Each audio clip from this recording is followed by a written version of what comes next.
Okay, hi Jane. Hi. Oh my God, it's been a minute. No, it's not even a long minute. Last time you were here, we discussed Salama bin Rubeya. That was a good conversation. It was a good one. We had special guests in here, the authors of the book. That is a good, that we should have more of that. And I am hoping that with our reading African titles, we will reach a point where we'll have more and more authors who will come here in our platform, discuss the books with us. That was a good one. Yeah. Today, I'm introducing to you the book we said we'd read, and it is Stay With Me by Ayobami Adebayo. What a book! My goodness! What a book! What can I say? It is a book that takes us through the journey of a lady called Yejide and her husband Akin, but it focuses more on the life of Yejide and all she went through because she was struggling with infertility. But also she got a lot of pressure from the husband, from the family of the husband, from her family, from everyone that was around her, that she has to have a kid. She went through a lot, persevered a lot. Oh, she did, my goodness. She did go through a lot. The book takes us through, the author takes us through a beautiful journey which has a lot of struggles, a lot of ups and downs that we cannot fathom. If you're a woman, you have to have really a strength. Yeah, you have to be so strong to be able to come out of it alive, actually, because there was just so much that was happening. Just so much that was happening in this book. We're just going to give you some little snippets because we want you to read this book, and the book is available at Elite Bookstore. And the price is very, very, very affordable. Okay, over to you, Jane. You read this book as well, and it's your second time reading it. Yes. Tell us, what emotions did the author arise out of you while reading it? Oh, where do I begin? Where do I... Oh my God. Okay, so the first time I read this book was in 2020, COVID time, and I couldn't put it down. Like, I couldn't put it down because it was that good. And so this time when I was reading it, I felt sad, I felt angry, I felt defeated in terms of, when you look at how Yejide was, going through her life, you would think about, if I were in her shoes, what would I have done? Because she, what you said before, she got pressure from the in-laws. She got, and then at one time, her husband had to marry another person so that, they could get a baby. And for her, she didn't want that because she said, because nobody was there for her, and Akin was the only person who would go somewhere to look for her if she goes missing. Imagine that kind of life where nobody's there for you, nobody is, going to look for you when you're lost. So that for me felt really, I felt defeating, because that is your life. There's so much that is happening, but at the same time, you have to stay there because he's the only family that you have, and if you go missing, that is the person who is going to look for you. Say, Yamani, Yejide is not here, I'm looking for her.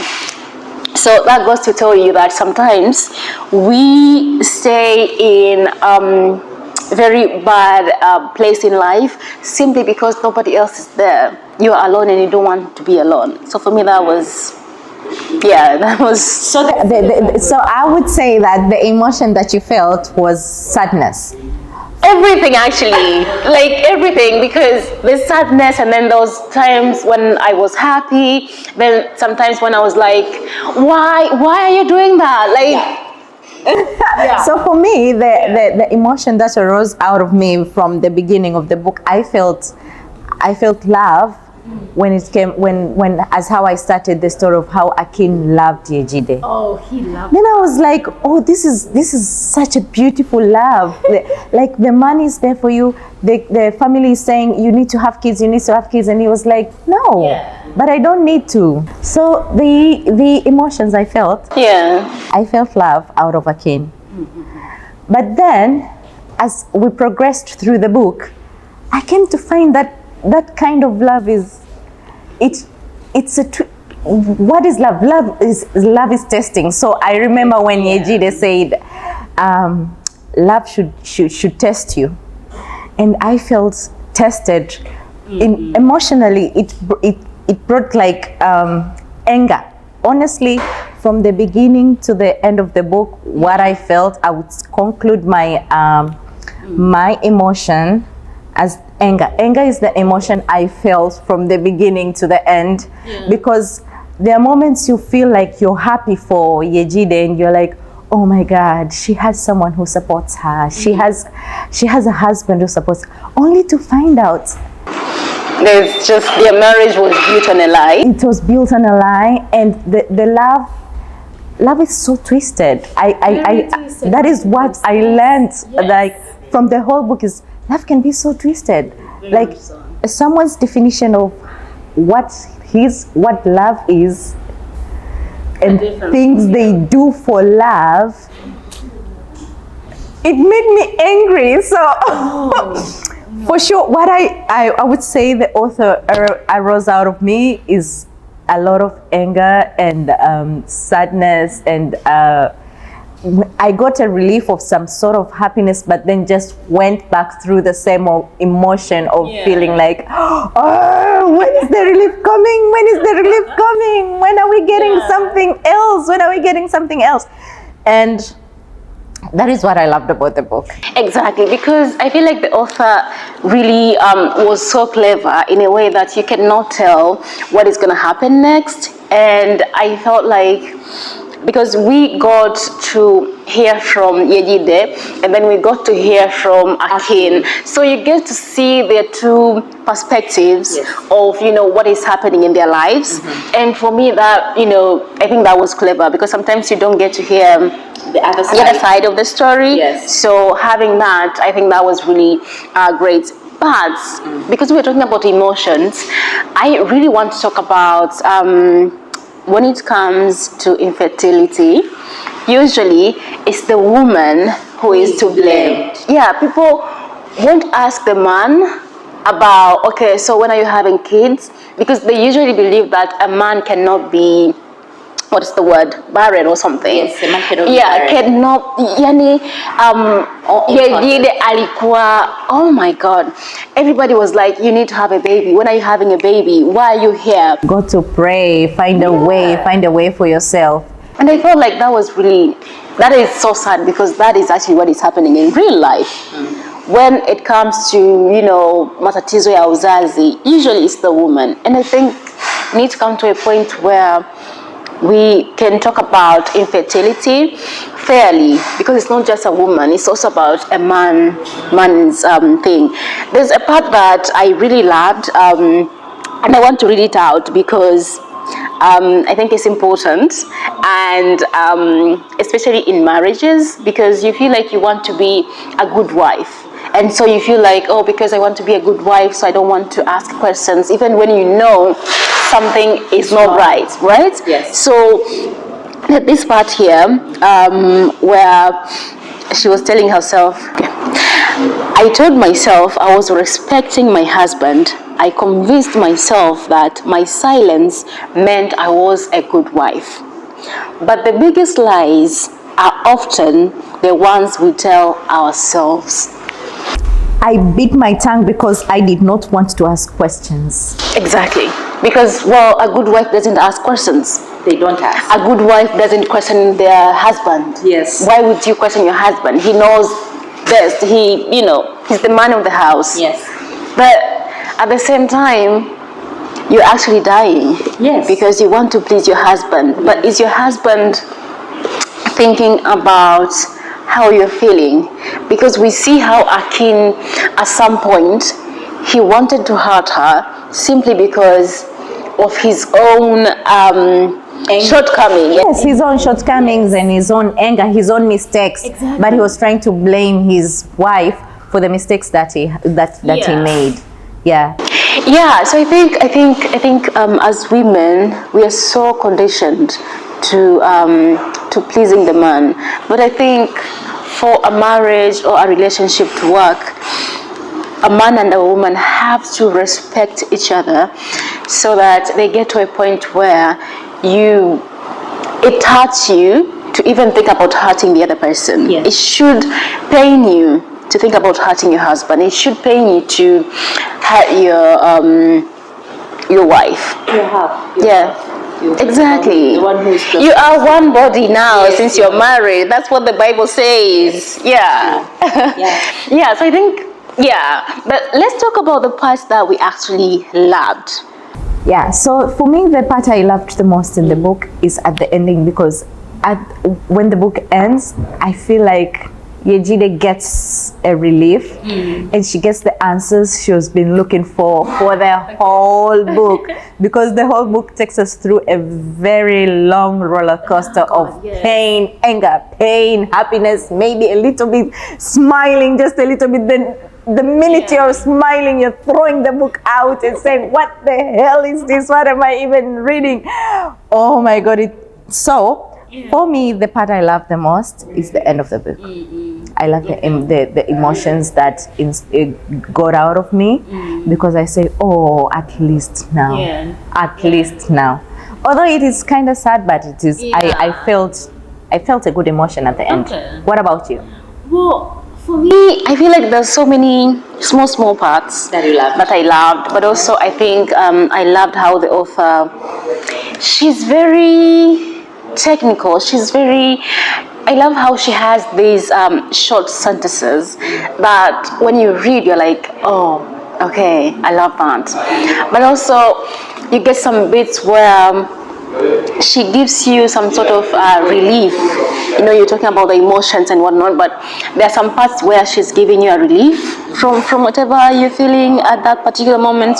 For example, there's this part where Yejide was, I thought was really good, where she was talking about how her husband made her feel with all the things that were happening, but how she was also feeling.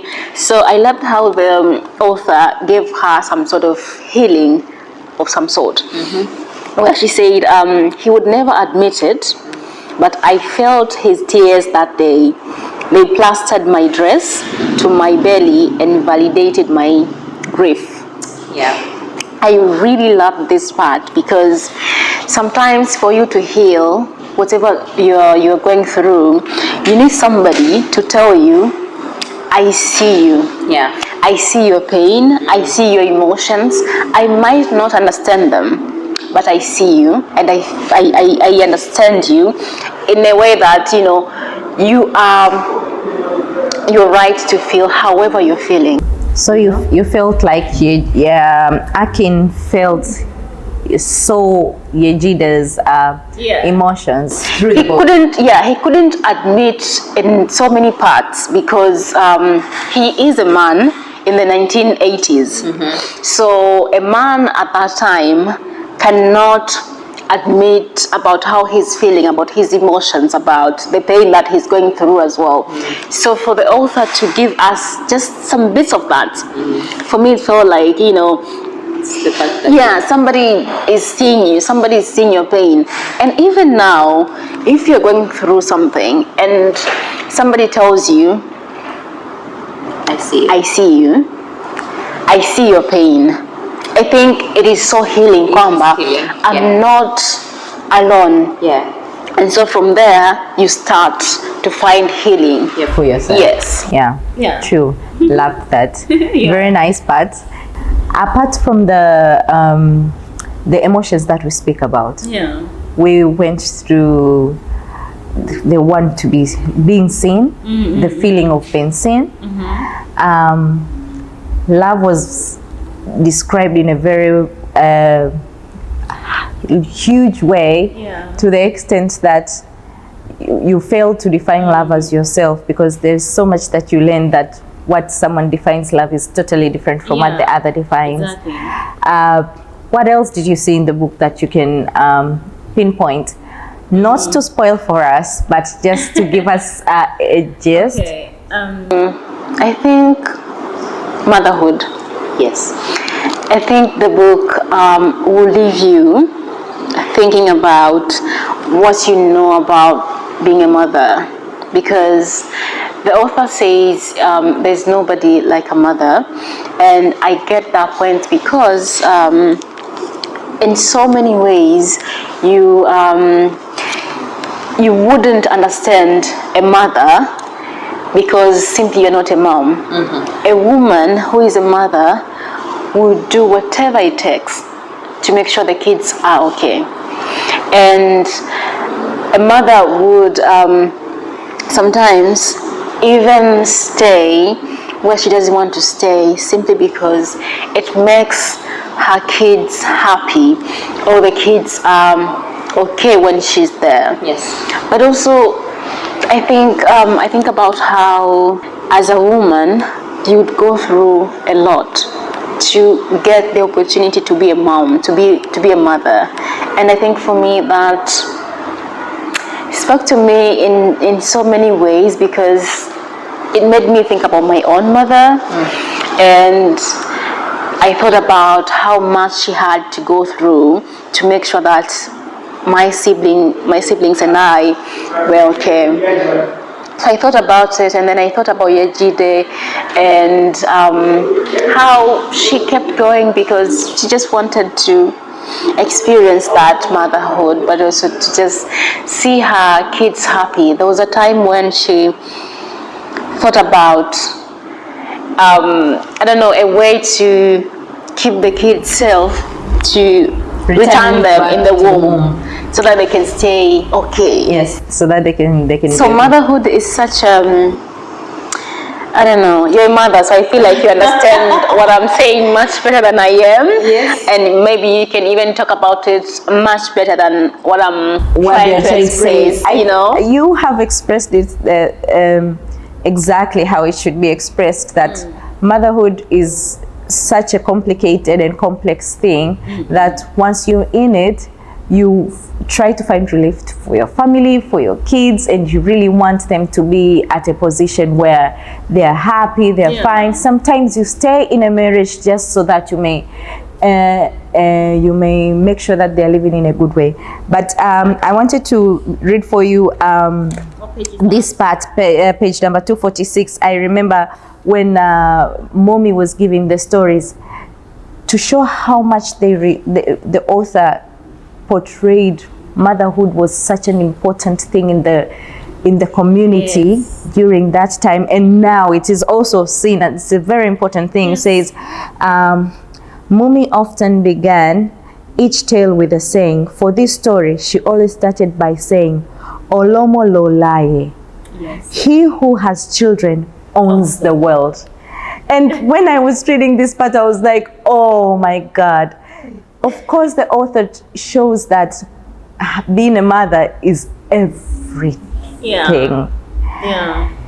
It I might not agree with it 100%, but I would agree with being a mother. I think is the most noble thing, because you are letting go of yourself because of your kids. Yes, I think that is how I would look at it. Yes, but I would also agree with you in that, but I would not agree that it is if you own you own the world, because we're living in a different time. Yes, we do. Yeah. We do. Despite the fact that when you're a mother, there is something different. It is a total different experience. It is a total different journey for you. Yeah, I loved that theme as well. The theme about motherhood. It was a beautiful one. It was really beautiful. Yeah. And the author took us through the different stories, traditional stories, which made me think the importance of having the oral stories told to the kids. Yeah. Because even Akin later came to tell his own story. Do you remember he came to have his own version of a story that was told when he was young. So I loved how the author explored that in this book and showed that oral stories are quite important for our kids and for our families as well.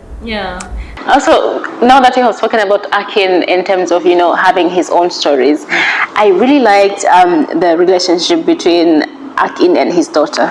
I think they had an amazing relationship. 100%. Yeah, and that made me so happy that, sometimes when you have a father who actually wants to be a father, then he's more likely to make it worthwhile for the kids, but also for yourself. Well, at the end of the day, I feel like Akin, how I would describe the characters at the end, is that Akin had so much love and he wanted a family. It was so unfortunate for him. Yeah. Oh God. Yeah. He had so much love for Yejide, but it got twisted at the end. It did. But I feel like whatever he did, though, here's where I'm being very, very controversial.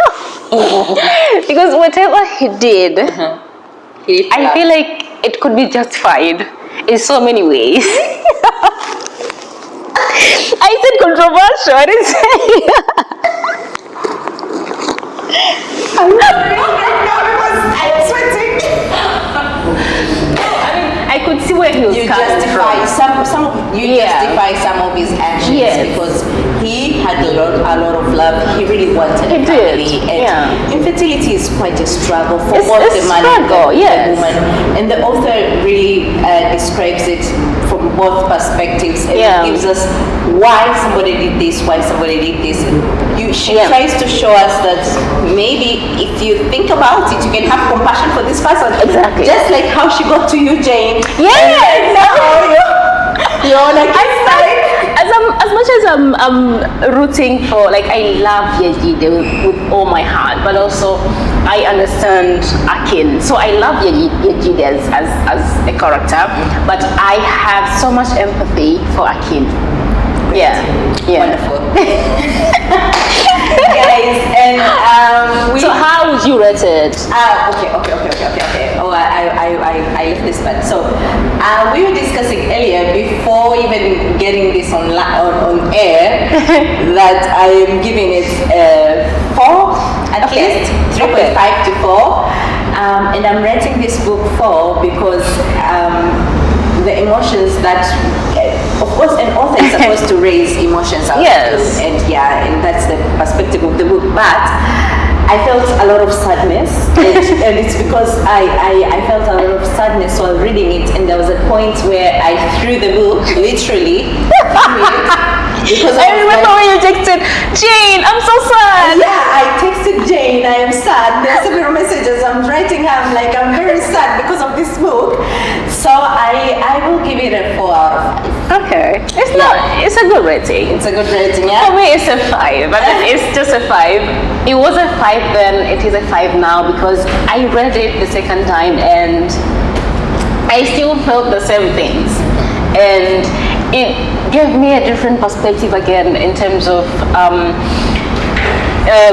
looking at life from a different angle. Like sometimes you see the choices that people are making, but you don't see the reasoning behind the choices that they're making. So this book sort of gives you the choices that the people make, but also the reasoning behind the choices. I believe that in life, sometimes we don't see the reasoning behind the choices that people make. So you're like, why would she do that? But you do not know the options that that person had. Yes. Yeah. Lovely. Yeah, so thank you so much for watching this review today. Tell us if you read it, if you have read this book, what did you think about it? Did you like it? What did you like about it? What did you hate about it? If there's anything. Of course. Tell us down below in the comments, but also if you haven't subscribed, please do that because we do this at least twice a month. Yes. Yeah, so please do comment there and subscribe, yes. But also follow us on socials. We post updates on what we're reading. Yeah, but Next, this is the book that we'll be reading next. So we'll be reading a kind of madness. This is actually a collection of short stories, and it talks about different kind of stories. There's a young woman who, they receive an offer for marriage, and then they have to think about, is it something that they want to do? But also there's a poor girl and then a rich friend. So this poor girl sees some things that the other person is doing that she does not agree with. So she's sort of in a dilemma. Do I tell the truth? Do I risk everything that I know about my life to cover for this person? So I find it to be really interesting. It's written by Uche Okonkwo, a Nigerian. So I'm so excited about this one. And it is available at Elite. So if you want to read along with us, be sure to get it from Elite. We'd love to read with you, please. So join us, yeah? Yeah. Okay. Thank you so much for watching. Thank you. Bye. Bye bye. Okay.